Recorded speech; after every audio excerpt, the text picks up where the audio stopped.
And one of the reasons I left the Washington Post, the main reason I left the Washington Post, is this is time for choosing, as they say. This is a time for unqualified, unabashed, independent defense of democracy. The mainstream media has failed us. It is failing us. You do not equivocate. You do not dish up false equivalents, and you do not give $1 million to Donald Trump and call yourself a free press. Hi, this is Jen Rubin, and this is Jen Rubin's Green Room. First of all, I want to reach out to my friends, family, loved ones in California and hope that they are making it through this awful, awful period of time. I know the physical, the mental loss has been tremendous. The financial loss is almost incalculable. But despite what you may hear from the news or you hear from politicians, the rest of the country is with you or pulling for you or watching. We're ready to help in many ways. And we know, and I know personally, because I spent decades in Los Angeles, that the people of LA are incredibly resilient. I know everyone calls you the beautiful people. Everyone thinks you're superficial. Everyone thinks you're just concerned about the next liposuction or the next manicure. Nonsense. You guys are some of the toughest people in the country. You have made it through earthquakes, floods, fires, any natural disaster, and you've made it through many a political disaster. So you will come through the other end, and the rest of the country will help you do that, no matter what the politicians say and do. So we have that disaster affecting the American people, and we have many other disasters. Let's count the disasters, shall we? Well, at least we got the release of the first volume of the Jack Smith Special Counsel report. That's the one having to do with January 6th. Now, the good news is at least Merrick Garland managed to get that out before he was forced to leave office. The bad news is this is a reminder of the sheer incompetence, the naivete, the stupidity that it took to allow Donald Trump to evade prosecution for 4 years and then be able to return to the White House. Because Merrick Garland spent over a year, as he said, investigating from the bottom up, starting with the people who were actually there on the mall and who went to the Capitol, it took him that long to begin to actually investigate Donald Trump. And when he finally began that, and he finally turned it over to Jack Smith, gosh, we were already up against the clock. And sure enough, Donald Trump, who has every lawyer at his disposal and who is a corrupt Supreme Court at his disposal, was able to run out the clock in bizarre rulings, in ridiculous delays, in every legal maneuver possible. We do not have a single law that applies to everyone in this country, I'm sad to report. We have one law for everyone else and another for a MAGA ex-Republican president-elect who has a Supreme Court in his pocket. And because of that, he will never be held accountable for the crimes of January 6th.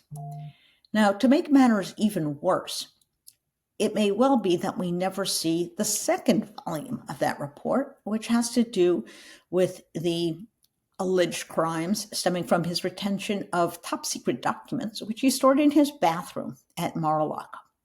Just saying that is just galling that someone will have gotten away with that and then be reelected to be president of the United States. It's absolutely galling. And why might we not even get that report?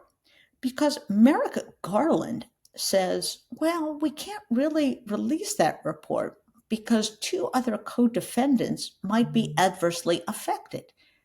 This is madness. Donald Trump is going to pardon those people the moment he gets into office. And even if he weren't, the need to prosecute 2 small players who participated in a scheme that involved not only Donald Trump, but perhaps many of the people he's nominating for high office, like Kash Patel, that is a lot more important than prosecuting these 2 poor people who Donald Trump enlisted in his scheme. Why doesn't he simply dismiss the case against those two people, get on with it, and let the people know the full story of the purloined documents? Your guess is as good as mine. I really don't understand the mentality that is playing with such a degree of obsession over detail and small little rules and procedures and entirely loses the point. The point is, what has happened to our democracy? What is the true story behind the person we've just reelected for the presidency? And what danger are we in from a national security standpoint by putting him and others back in office? That seems to have completely eluded Merrick Garland. But I will say this: no one has defended parts of the Biden administration and their achievements more strenuously than I. But this is not Merrick Garland's fault alone. Joe Biden appointed him and he kept him in office for 4 years. He could have replaced him after a year. He could have replaced him after the midterms, and he could have gotten someone in there who was dogged, pedal to the metal, going full force and blowing through all of these hoops that he set up for himself. He didn't do that because Joe Biden, I think, never really appreciated the moment that we're in, that he's up against someone who is completely ruthless, who is prepared to bend and break every norm, and who has working for him a thoroughly corrupt Supreme Court. So Joe Biden wanted to have someone who was above reproach. No one's above reproach when it's the MAGA crowd. Unless you're Justice Thomas, you're in their gun sights. So it doesn't matter whether he appointed the Pope, Mother Teresa, Merrick Garland, or somebody else. They were going to come under criticism.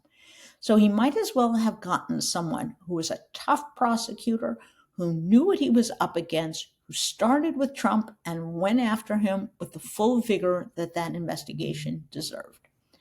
And instead, Donald Trump is, yes, he's a convicted felon, having received no sentence, no kind of probation, no penalty, no fine, no nothing.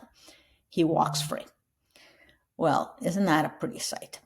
No, it's not. And it is the great failure of this administration, not only because the rule of law has been damaged, but because all of that is allowing the return of Donald Trump. And that is the legacy that the Biden folks are going to have to wrestle with.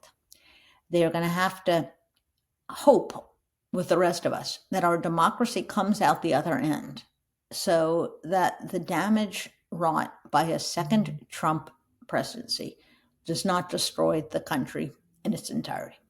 We're going to have some blows, and part of the responsibility goes to the Biden administration for having put Merrick Garland where he was, and part of the responsibility goes to the president for not having stepped aside years ago and made clear that there would be a different nominee in 2024. He did not give Kamala Harris the benefit of a full primary, the benefit of a full campaign. She did her level best. She was heroic, but ultimately unable to defend against Donald Trump. And so we're confronted with that reality. What else is in the news?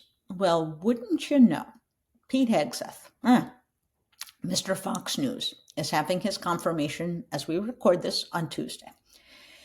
Needless to say, he is not doing well in the hearings. In particular, the women on that committee, the women senators, are running rings around him, asking him tough questions he is unable to answer about not only his scandals, allegations of sexual misconduct, allegations of financial impropriety, allegations of, frankly, underage sex, underage relations, frankly, an entire career that is besmirched by scandal ranging from adultery to other misconduct. Yes, they've gone after that. But what they've really did is pointed out he's a boob. He knows nothing. He is completely unqualified.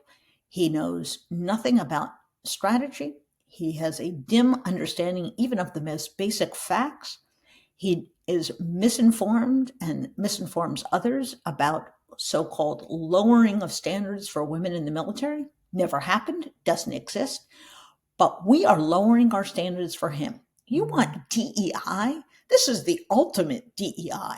We are appointing a corrupt white male, an incompetent white male, to the most important, or one of the most important, national security posts because he's a buddy of Donald Trump and Donald Trump can keep him under his thumb.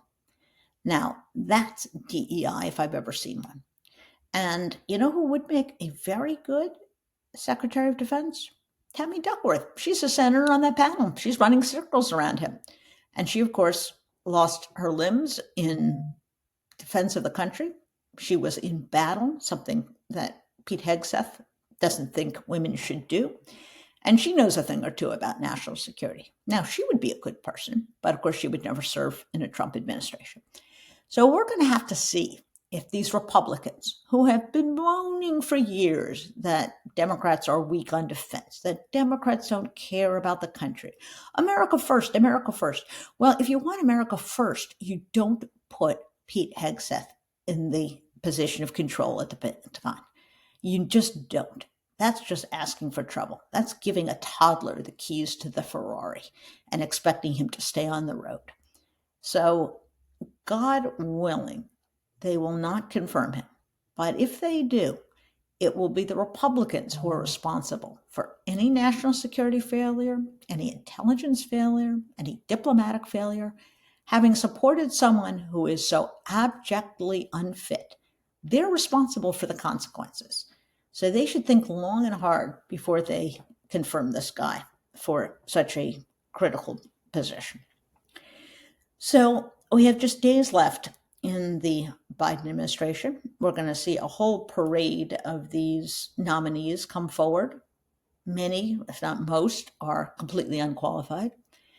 The newspaper, which I left this week, has chosen to endorse, essentially, Pam Bondi, the election denier, the woman who has not said boo, and in fact has cheered along Trump in his vows of revenge.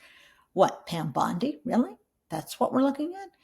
Has chosen to give a thumbs up to people like Linda McMahon.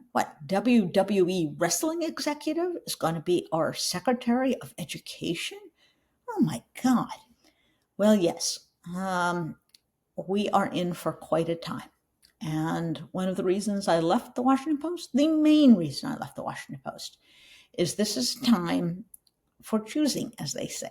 This is a time for unqualified, unabashed, independent defense of democracy. The mainstream media has failed us. It is failing us. You do not equivocate. You do not dish up false equivalents, and you do not give $1 million to Donald Trump and call yourself a free press. So we all have our work cut out for us, and it's going to take all of us. We're not going to be able to rely on the politicians, on the mainstream media.